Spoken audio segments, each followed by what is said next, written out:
if you haven't looked at this book, Blessed Unrest, it's so inspiring about all the different intricate pieces of the movement to protect our health and the environment. And it's just beautifully crafted. You know, one of the things that I think is really cool in this book is, Paul, where you talk about that in the 1700s it was appropriate to talk about separation of church and state, but today we should be talking about separation of corporate and state. And I'm going to come back to that later tonight when I get to talk, because that's just so clear, and thank you for your vision. So I would like to introduce Paul Hawken. It's a complete honor for me to get to do that for you this evening.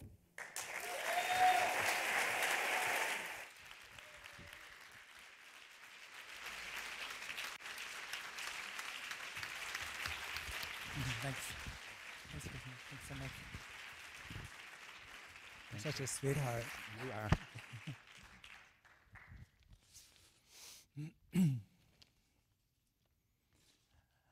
Michael, thank you. Well, when I was 5 months old, I was rushed to the hospital in San Mateo County, and I was blue because I couldn't breathe. And there's only one record I hold in my lifetime, which is the youngest case of asthma in San Mateo County. That's it. And every month or so, I would turn blue or purple again until my parents actually had names for it, you know, royal purple and Prussian blue and things. And they would rush to ER, and I'd get a big shot of norepinephrine in my butt, and I would live another day. And what I kind of want to say that these near-death experiences are vastly overrated. Like, I hadn't even had a date yet, and I was already having these serene experiences floating above my body, you know. And the worst time was when I was 14 months old, and I was taken to the hospital, Mills Hospital here, and they told my mother, I had a twin sister, said, you know, he's not going to make it this time. And they put me in an oxygen tent, and then she came back to look at me, and I was freaked out. You know, I was 14 months, I was freaked out. And so they said, please don't come back, because it's really freaking him out to see you. And so they strapped me down for 6 weeks. And during that time, I never saw my mother or my father or anybody I knew. And at the end of 6 weeks, this is medicine at that. And they called my mother back and said, there's nothing we can do. I guess he's going to live. After all, come get him. And I mention this only because this started a long career of investigation on my part about what the heck's going on here. And I had asthma until I was 20, medicated every day until I was 20 years old. And then I read a book, and the book said, if you're sick, it's your fault, and it's your responsibility. And I found that offensive and rude and true.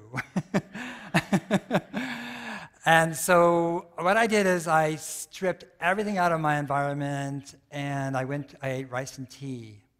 And within 10 days, for the first time in my life, I could breathe without medication. And you would think I would be overjoyed, but actually I was pissed. I was pissed because I felt like after 20 years of doctors saying, you know, I think it's your mother, the asthma, you know, it's psychological. And I healed it in such a simple way. And then what I did is, for a year, being a kind of a non-believer, I kept adding things back, drinking this, you know, eating that, and finding out what happened to me in terms of my bronchioles, in terms of asthma, in terms of pulmonary condition. And the question, and I could get it back. I could get it, not get it, get it, not get it, get it, not get it, and so forth. I'm slow, but I've kind of figured it out slowly. And what I figured out, that I didn't have any idea of what the heck I was eating all my life, and so forth. And as I started to look at our food, I started to look at the labels. I couldn't pronounce them, but I looked at the ingredients and so forth. I got trade magazines to see what these things were. And I realized that I and all of us and our children have basically been crash dummies for the chemical industry. They're not safety tested. We are safety testing everything. And when something goes wrong, it's like, well, we'll do something about it. But not until something goes wrong, right?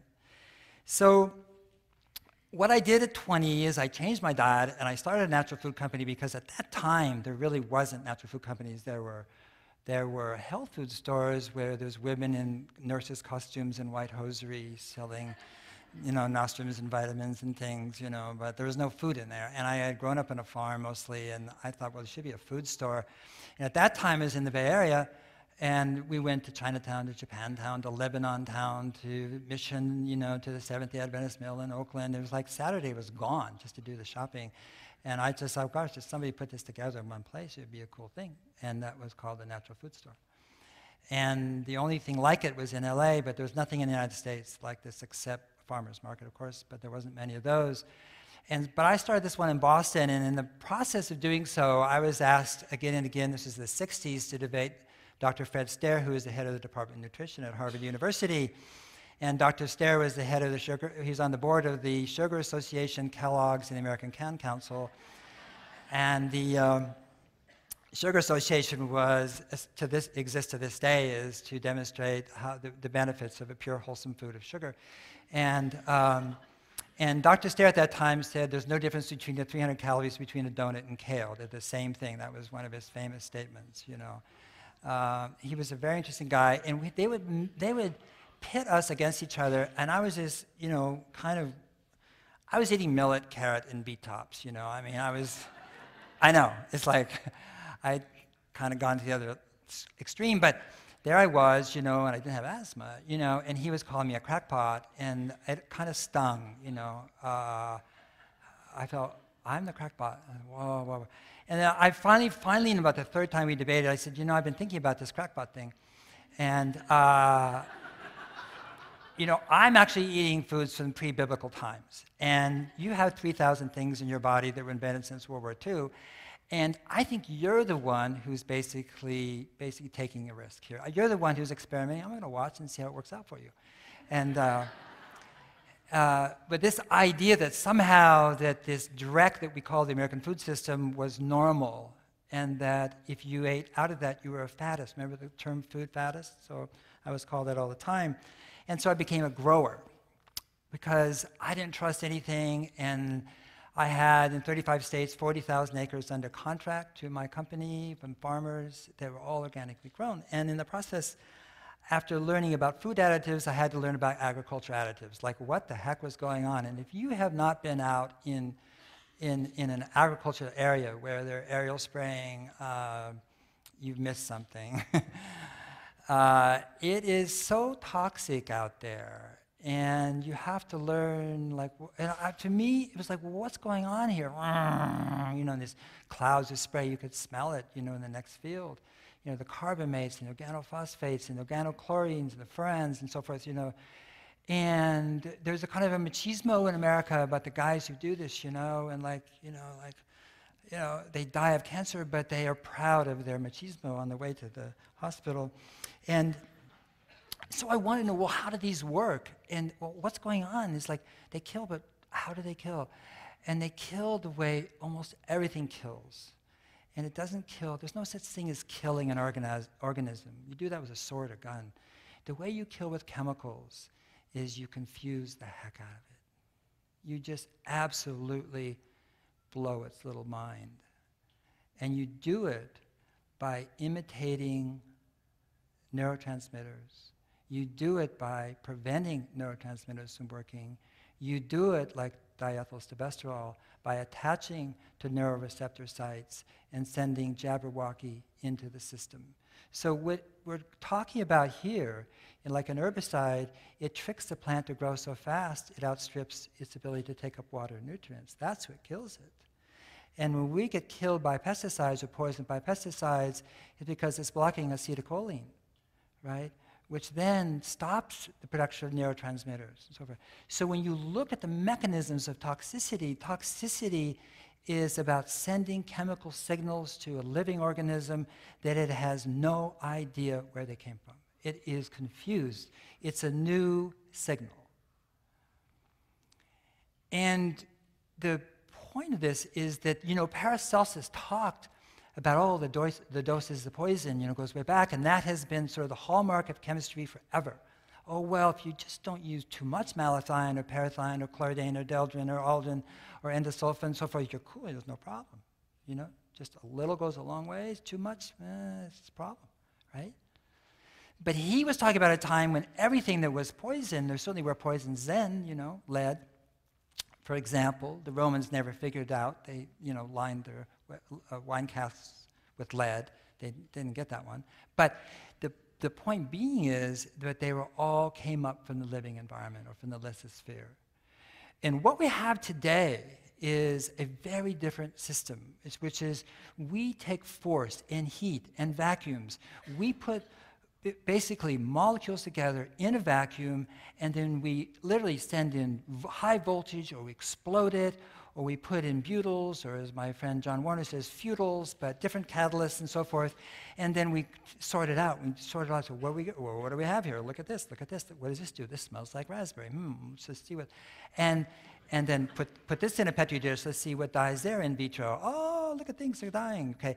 And if you look at the history of chemistry, the theorists like Boyle and people like that are very feted and honored and so forth. But the people on the next level who are doing applied chemistry, it's like a history of getting sick and dying. It's such an interesting science. Like they're taking a bullet for us? No. What they were doing, and this is so fundamental to the CEH's work, and that is that basically we're creating chemicals that life has never seen. We're creating chemicals that cannot be made in living systems. And so are we surprised that it confuses a living organism? Why should we be surprised? They all confuse living organisms. Because the body goes, well, what's this? It's kind of like estrogen, or it's kind of like this, but I'm going to put it over here and see what happens.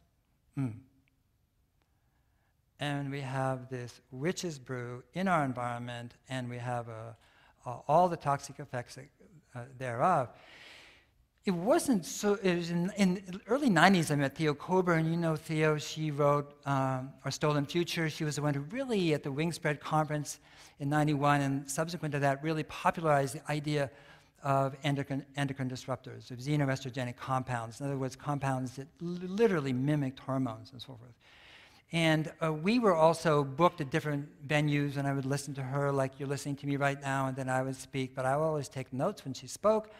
And she was rattling off hormones and how much was present in the human body, and I was taking notes. And I remember flying back from Texas once at a National Wildlife Federation conference, and I started to calculate, if there's so many parts for this and parts for this, how many hormones are there, And so one in particular I want to talk about, which is estradiol, which is really probably the queen of all hormones.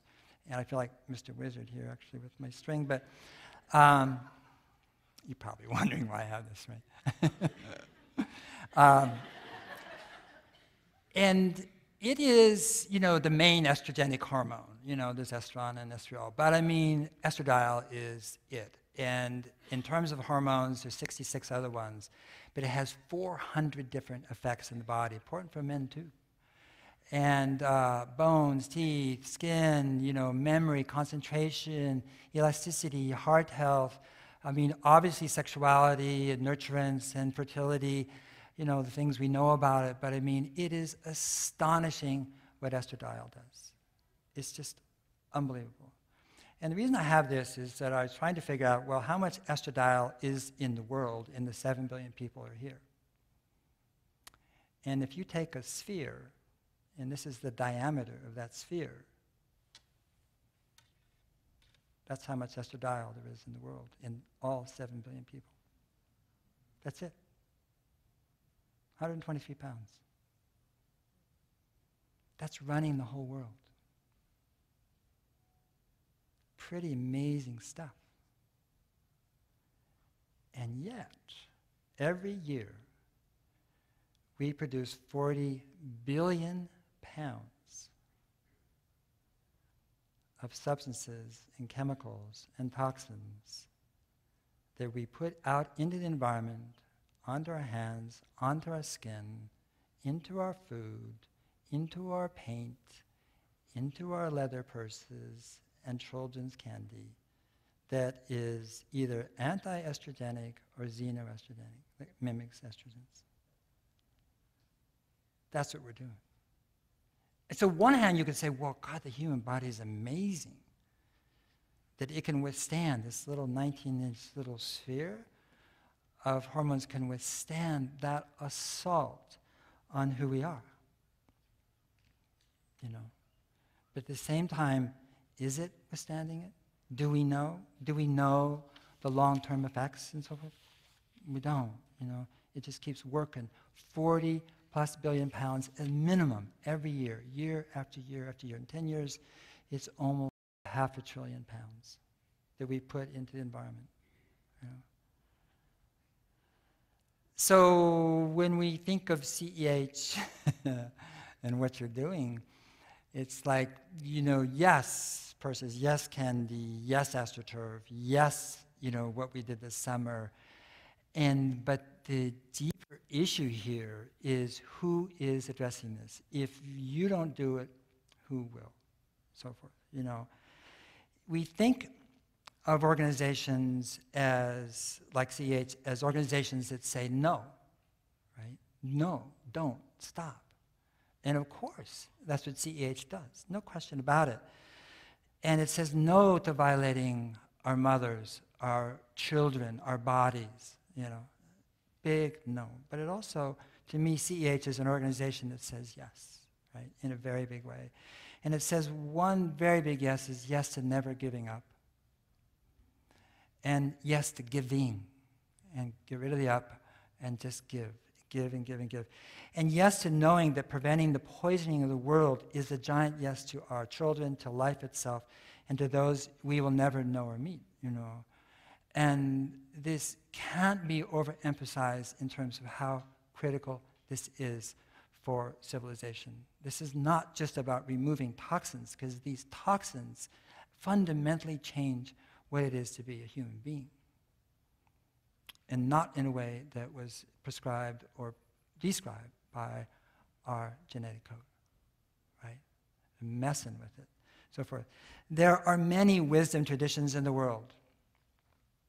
I'm sure many of you partake of them, no doubt. They exist in every culture, and at the heart of every wisdom tradition is this truth, and this truth is oneness, you know, that we are inseparable in our body, in our speech, and our thoughts from each other. And this is what the great spiritual teachers and sages have taught us for millennia, you know, and we keep forgetting, you know, for sure. But all our real deep ethics and mores and principles, all the honor we carry arises from this principle of truth, you know, which is within each of us. We all know this is not something we need to be told. It's something that needs to be awakened within us, you know, constantly. Rabbi Hillel, you know, once said, you know, that which is hateful to you, do not do unto another, right? This is the Torah. You know, all else is commentary. Well, that is the golden rule. So the golden rule, which permeates all of the wisdom traditions, is the same thing, which is like we're inseparable. You can never do unto someone else which you wouldn't have done to yourself, you know. And this is the ethos that must pervade our chemical industry. One of the people I get to work with, I'm very honored to work with, is John Warner, who with Paul Anastas coined the term green chemistry. What is green chemistry? Green chemistry is putting molecules that want to be together, together. Or as John said, it's being like a chemistry therapist, you know, saying, how are you feeling today? Who would you like to meet? And industrial chemistry is quite the opposite. It is violence. And I think it's important to understand that the violence of chemistry, of forcing molecules to break their covalent bonds and to bond in new ways to molecules that never, and atoms that never would do under normal circumstances, is a violence that is repeated in parallel throughout our culture. The way we plant and grow our food, it violates the soil. The way we cut our forests violates our soil. The way we educate our children, in many cases, violates our children. The way we treat women worldwide violates women. So we think of violence as Iraq and Afghanistan and Sunday football, but that's the least of it. That's the least of it because it permeates everything we do. So CEH to me is yes, yes, yes about making peace with the living world. A production capability. Lewis Perkins is here from Cradle to Cradle. He's a sponsor. But making things that mimic the natural world in the sense that there's harmony to begin with. And these things are not foreign to us, and our bodies do recognize them, and they don't confuse the heck out of our neuroreceptors, and they don't cause cancer and stillbirths and mutagenic and teratogenicity and carcinogenicity, right? They don't, right? And you stand, you stand at the very heart of this understanding and this movement and so forth, And so to me, I mean, CEH itself is like a hormone. By the way, that little 19-inch ball of estradiol, I've had testosterone is like much bigger, 10, 12 times bigger, because testosterone is not as powerful.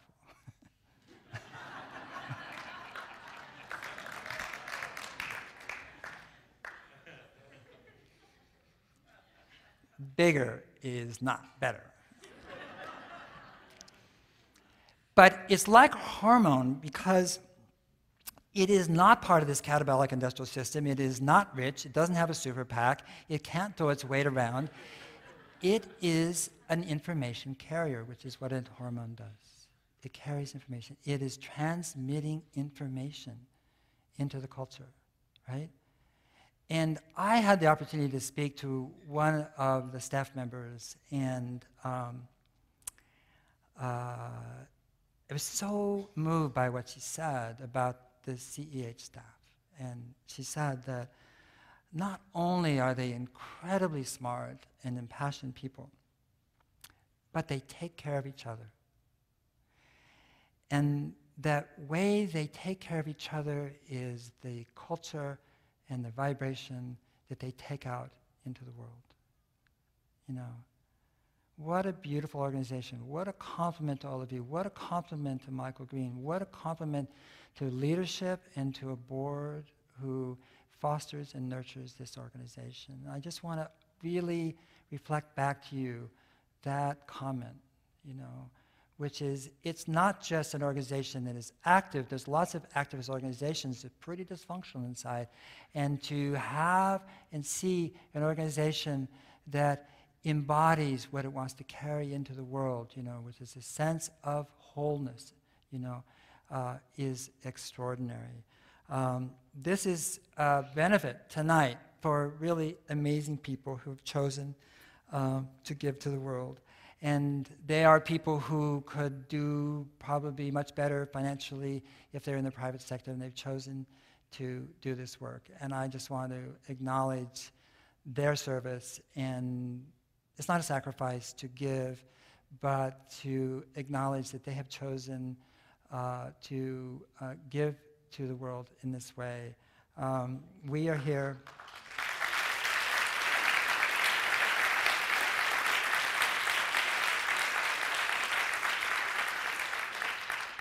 I work also with Janine Benyus, and one of the beautiful things she says, life does one thing. There's one thing. And life creates the conditions that are conducive to life. That's it. And that's what you do, right? And in that way, it is why we're all here. It is the sacred legacy and privilege of every human being to do that in their lifetime. And I just want to say thank you for doing it.